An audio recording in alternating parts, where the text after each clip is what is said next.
పెమ్మసాని చంద్రశేఖర్ గారు ఏమన్నాడు? 24 గంటల్లో సినిమా చూపిస్తానన్నాడు.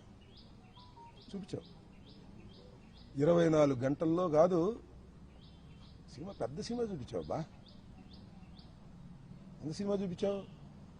18 రోజులు సినిమా చూపించావు. నా ఇల్లు పగలగొట్టడంలో సినిమా చూపించావు. నా కార్లు ధ్వంసం చేయడంలో సినిమా చూపించావు. నా ఆఫీసు ధ్వంసం చేయడంలో సినిమా చూపించావు. నా భార్య బిడ్డలు ఇంట్లో ఉంటే తరిమి కొట్టే సినిమా చూపించావు.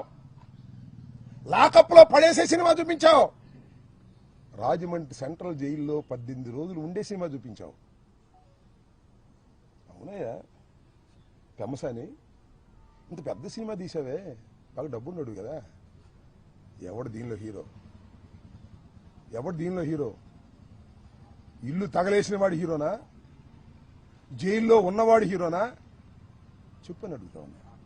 ఎక్కడో ఉండి మానిటర్ చేశావే, ఎవరు హీరో? 18 రోజులు జైల్లో ఉన్నవాడు హీరోనా? జైల్లో పెట్టిన వాళ్ళు హీరోనా? ఎవరు హీరో? ఆలోచించుకో. ఇంత పెద్ద సినిమా తీసి మీరు విలన్లు అయ్యారు, అవునా కదా? 18 రోజులు పెట్టడం కాదు, 7-8 గంటల సేపు ఇక్కడ ఉండి కరాలనిత్యం చేశారు పోలీసులతో ఏకమైపోయి. ఎవరు హీరో? ఎవరు దీనిలో విలన్స్? ఎవరు? ప్రజలు గమనిస్తున్నారని కూడా ఈ సందర్భంగా మనవి చేస్తున్నా.